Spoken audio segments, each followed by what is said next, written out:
Hello there, welcome to Alasdair Aquatics.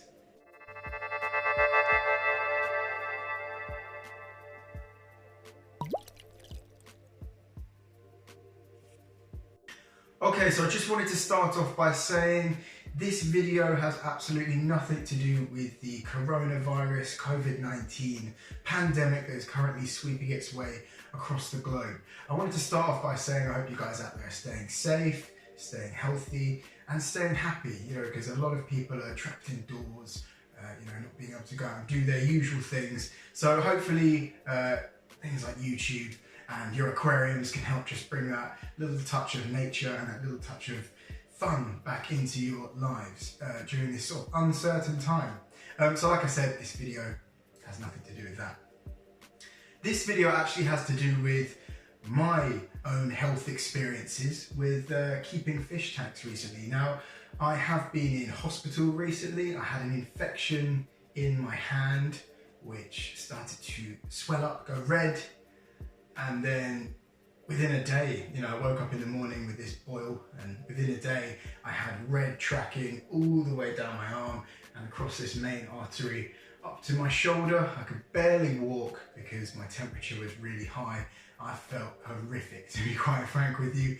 And the second we saw all that red moving up my arm, it was time to get to A&E, okay? And yeah, they took my pulse. Pulse was 135 whilst I was just sat in a chair. I was feeling pretty terrible. And they took me through, I spent the night in hospital, lots of IV antibiotics, so antibiotics straight into my veins. And I then had a lot of tablets to get through. I think I had over 100 antibiotic tablets to get through over the next couple of weeks, just to ensure that infection had gone. And then fast forward a month later to, the weekend just gone actually for me, and I woke up and on the other hand was a boil. And throughout the day, or the next 2 days, it started to get red and swell a bit. Nowhere near as bad or as fast as the previous time before, but I did make an emergency visit to the doctors. And again, I am on antibiotics to fight it off. Now, it's almost completely gone down. In fact, you can't even see it anymore. It's amazing how quickly these things can just sprout up out of nowhere. And then, a day later, the antibiotics have kicked in and it's just started to ease up.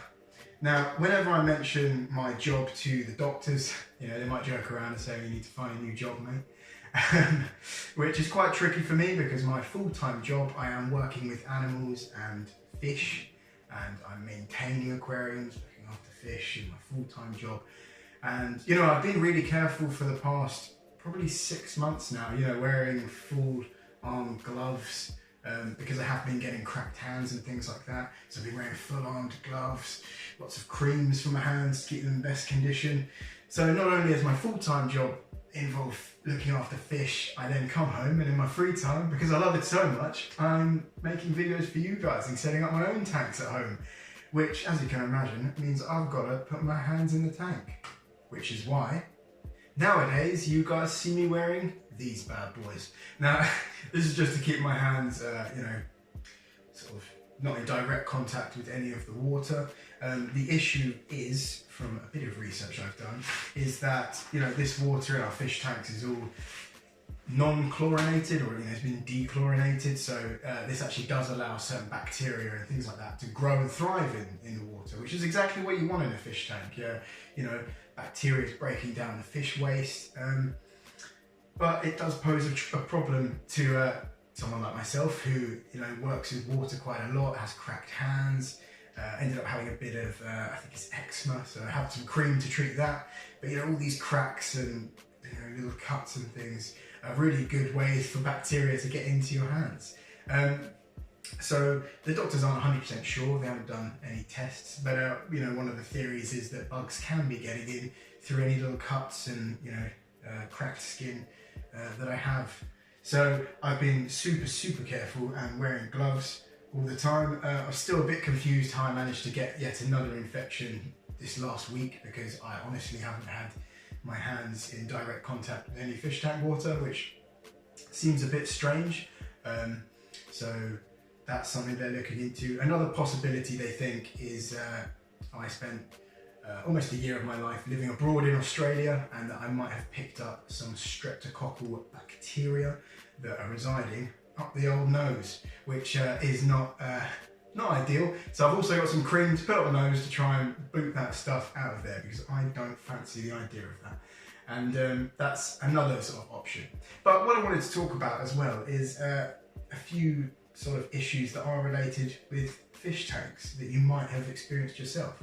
Now, leave a comment down below. Have you guys experienced any sort of health issues or any problems with your skin or anything like that when dealing with fish tanks? Now, something that for you guys that are on the marine and reef side of things will have definitely heard of is palytoxin or palytoxin. I'm not 100% sure. I think palytoxin is how I'm going to pronounce it, where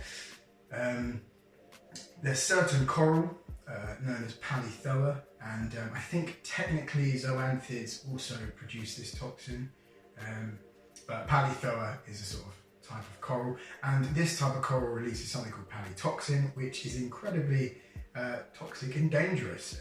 And there's been some cases where people have bought secondhand live rock, you know, with a tank, and thought, oh, what's this stuff on this rock? It's a bit grubby. Put it under some hot water, given it a scrub, and they've actually made that toxic. They haven't realised a bit of that coral's on there, and they've made that toxin go into the air, go airborne, and it can make you really, really unwell. So that's something that I'm going to throw out there as you know, on the reef side of things that I've definitely heard about, and something that you should be aware of if you're thinking about sort of starting up a new tank is palytoxin, definitely. Another common issue, if you're someone like me who is maintaining tanks regularly, or maybe you have a few tanks at home and you're like changing the aquascapes, doing this, bit of that, and you've got your hands in the water, over time your hands being wet, dry, you're going to end up possibly with some dry, cracked skin, which isn't the end of the world. You can use moisturisers and things like that. In my case, it led to a bit of eczema, so you know, some quite dry, sore skin, but literally 4 days of some cream I got from the doctor, and that has just completely subsided. But yeah, things like that, just general skin issues, that's something to be aware of if you are someone who is really into the hobby and has their hands in tanks quite a lot. Now, the other one is fish handler's disease, also known as sort of fish tuberculosis. So you might have heard of this disease. So usually in fish, it sort of causes them to look really malnourished, underweight. They start losing weight rapidly, and you know, there's not really much you can do in that situation to help them out. Usually the most kindest option is to euthanize, because usually if they're losing so much weight, you know, it's not a nice thing to watch, and definitely is not nice for them. This disease rarely can transmit from fish to people.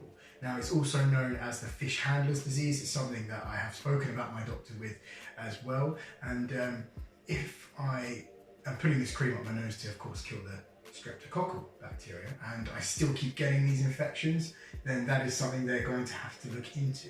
I think I'll correct myself if I'm wrong, the bacteria is called Murinium bacterium, something along those lines. I'm going to definitely put you know, the proper way of saying that and spelling that up on the screen somewhere, because I can't remember it off the top of my head. But basically it's this illness, this horrible illness that your fish can get, and it can be passed on to you if you have a cut on your hand. This is not something to necessarily be absolutely terrified of, but it's probably something to be aware of. You know, it can lead to boils forming on your hand, which can also make the way up your arm, and maybe something you should look into if, you know, especially if fish is something that you work with, or you know, you deal with regularly. But I don't want to freak any of you guys out there at home.